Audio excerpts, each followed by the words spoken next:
Why is it that some couples on the brink can turn things around and other couples can't? It's not because they're not all equally invested. It's not because they don't really love each other or care. And some couples that might have broken up might have really been trying their hardest. It's just that there are some things that distinguish the couples that can be successful and the couples that can't. And what I found is that there were a few paradigm shifts that have to be made. For couples in crisis in particular, there really are only 5 essentials to take your relationship from a place of struggling and disconnection, whether that's fighting or stonewalling, to a place where you have happy, connected partnership. And so I'm going to walk you through all 5 of these shifts right now. So if you're struggling, if you're on the brink, this is for you. Get ready to take some notes. I'm going to share with you what you have to do in order to remove the biggest blocks to getting where you want to go in your relationship, how you can build the relationship that you really want intentionally without painful or awkward couples counseling. And this is going to include how do you transform your relationship even if your partner isn't on board. We're also going to cover the scientifically proven principle to predicting success in your marriage with a high degree of accuracy and how to leverage that principle to get things back onto solid ground. We're going to talk about the new science of connection and what that tells us about relationship success, and a very powerful way to think about getting close to your partner again before you even have to think about new communication skills or techniques. So the first essential is you have to be willing to work on yourself first. So contrary to what couples counseling will tell you, you don't actually need your partner's buy-in in order to save your marriage. I would say about 75% of the couples that I've helped have only had one person with both feet in at the beginning. And they might not have even been really sure, right? They might have also been ambivalent, but they were willing to take that first step, just one person, and that's ultimately what turned things around. So, and this is true especially if you have a spouse who's against counseling. Maybe they've had a bad experience. Maybe they feel done internally, and so they don't see the point in joining you in any work. And so in that case, you have to do the work first, right? So that they have new experiences with you, so they have new information, and they feel a new energy from the work that you're doing. That gives them a reason to join you, to say yes, to see what change is possible. There's never anything wrong with going first. You have nothing to lose if you have the will and the desire and the capacity, if it's for something that you really desire. So ask yourself, what dynamics am I playing part in that I don't want to anymore? What's happening in my relationship that makes me feel like, oh my gosh, I just keep going through the same cycles over and over, and I feel powerless to change it? What is your part in that dynamic, even if it's just 2%, right? And what can you do to stop participating in that? Is it something you have to stop doing? Is it the absence of a behavior? Is there a presence of a new behavior that you need to incorporate? What can you do to break out of those dynamics that you no longer want to be a part of? And the reason why this is so powerful is that it's so much easier to identify the problem. It's so much easier to know what's not working than it is to figure out the solution of what is going to work. So if you can just start with the problem, which is easy to identify, and then ask yourself, okay, what would it look like if that didn't exist anymore? And what do I have to do to interrupt that pattern? That's your starting point. Now, the second thing is you have to really be thinking about the scientifically proven principle of the 5-to-1 ratio that John Gottman talked about. This is about his highly respected longitudinal research. He followed married couples across many years, long-term married couples, and he isolated the variables that predict divorce. And he found that couples with a ratio of 5-to-1 of positive to negative interactions had a stable marriage, at the very least. Now, these were couples that were not talking about divorce. It never even occurred to them, right? They took it for granted that they had a good marriage, and they just went about their business. Now, Gottman also found that couples with a ratio of 0.8 to 1 or about 1 to 1 were highly unstable and on the brink of divorce. And he predicted this with more than 90% accuracy. And on the other end of the spectrum, Gottman found that couples with a ratio of 20 to 1 were extremely happy and fulfilled. And these were the couples that they spoke really highly of each other in the presence of other people. They expressed fondness and admiration on a regular basis. They looked forward to seeing each other at the end of the day. They made bids for connection throughout the day, and they really saw their partner as their ally. Now, this focus on the 5-to-1 ratio, this represents a radical shift because mainstream counseling and therapy, they're very focused on the problems, looking at the symptoms and diagnosing, digging up the past, staying in the problems in order to solve the problems. But when we focus on where we're placing our attention, that's what we're really growing. What we give our energy to, that's what we're creating more of. So the solution is to shift focus away from the problems and tune into what is working. Now, this might seem counterintuitive because we want to fix things. We want to solve things. We want to feel resolved before we can move on and say that we're feeling better.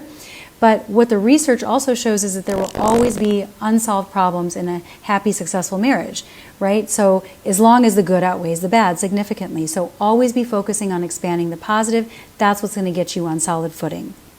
Now, the third mental shift is supporting a change process that's focused on connection over communication.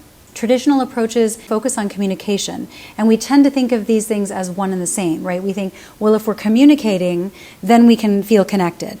But in fact, communication and connectedness, they're not the same. And that's because the need for connection is literally wired into us as a mechanism of survival. So if you think about it like this, if somebody that we're close to, that we need, is not attuned to us, and especially like when we're infants or children, if people don't have our backs when we are vulnerable on a biological level, we won't survive, right? So when we feel vulnerable emotionally, even in an adult relationship, and our partner doesn't appear to be meeting us or turning toward us when we're in distress, then we are wired to see them as a threat to our safety, and we're going to go into fight or flight mode. So with that, I also want to further distinguish between connection and communication to really clarify this distinction, because put simply, communication is more cerebral and connection is more primal.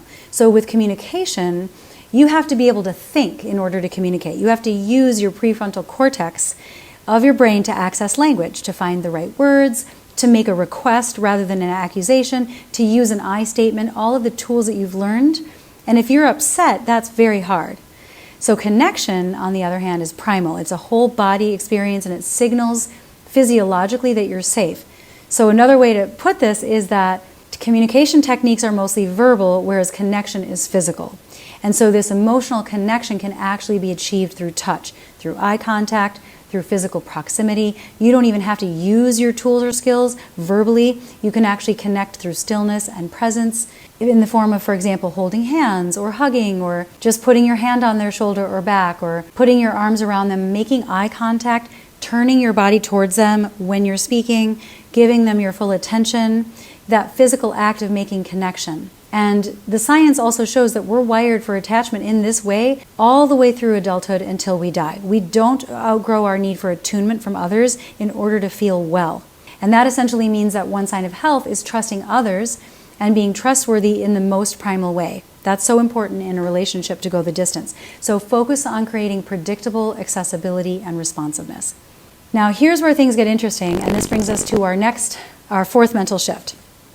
Because once you're at the point of being able to set your intention and create that emotional connection, you might notice that things are getting in the way internally. You might end up backsliding or falling into old habits. And that's just simply a reflection of the biggest and unfortunately invisible barrier. I call it the invisible barrier to relationship change. And so this next shift is going to be about breaking this invisible barrier, which is our subconscious limiting beliefs. So these are what's responsible for pulling you backwards in spite of your best intentions and all the tools that you've learned.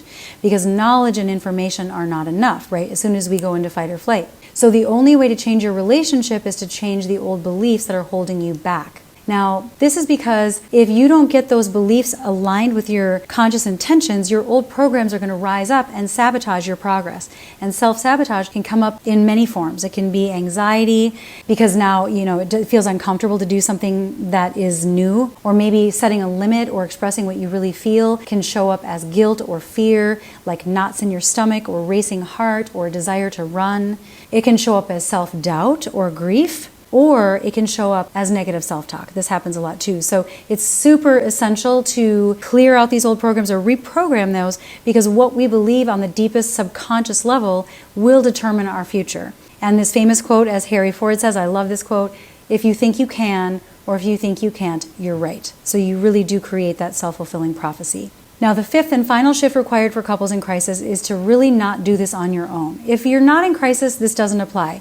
But transforming a struggling relationship when you're really, really stuck, it's a massive feat of personal transformation. You're mastering new skills, and most people just cannot do that with, a new tool here and there. It requires something structural, systematic, with high support in the trenches, coaching, mentorship, therapy. Because anytime we try to master a whole new skill set, we sign up for coaching, we get a mentor, we get the support that we need. Because we all have blind spots. If we're in the painting, we can't see the painting. So we need encouragement when we practice new skills. We all benefit from somebody honing our skills, tweaking, course correcting from the sidelines while we practice in real time, and get traction from somebody who's keeping the big picture in mind.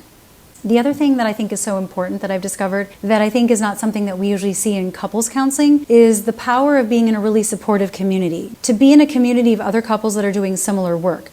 We tend to think of couples work as like separate, private, something to be ashamed of, and we don't really bring it into a social collective where there's accountability, and that's a really big part of breaking those patterns. A lot of us will invest in the wedding or the honeymoon or the party or traveling or kitchen remodels or education, and then we forget that without healthy relationships, none of that is enjoyable anyway. Because what we know for sure is that healthy relationships are the foundation for a healthy life in general. There's tons of evidence on this, lots of research that's been done.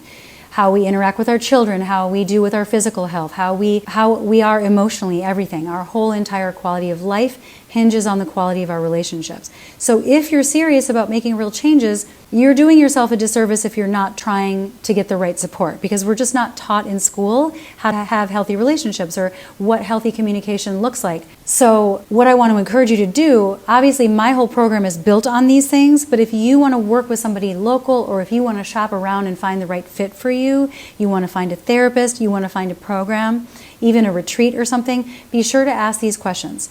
Do they have high support in between sessions? Do they understand the importance of emotional connection first before trying to communicate and dive into the hot button issues? Are they going to be helping you reprogram those subconscious limiting beliefs? Is there a community of people to support you, peer support? Are they going to help you even if your spouse doesn't want to join you? Those are the questions that you want to be asking. I don't recommend stabbing in the dark and hoping for the best. Definitely reach out, try to get local recommendations. Maybe you can check your insurance and see if there's people that specialize in relationships, and shop around. Don't just go with the first person and decide, this isn't working. Shop around and make sure you don't settle, because a lot of times people will have a bad therapist and then they feel like, oh, this isn't for me, that didn't work, when really you just didn't find the right person. It has to be somebody that you feel like you really resonate with, somebody that provides a safe container that you feel comfortable with and that can really understand at least the first 4 shifts that I mentioned. I would check that out and make sure that that's something that they at least understand and know what to do with that. So that's it. If you are wanting to explore what we offer inside the Couples Cure, all of the things I mentioned here, this is what we teach. We walk you through all of that.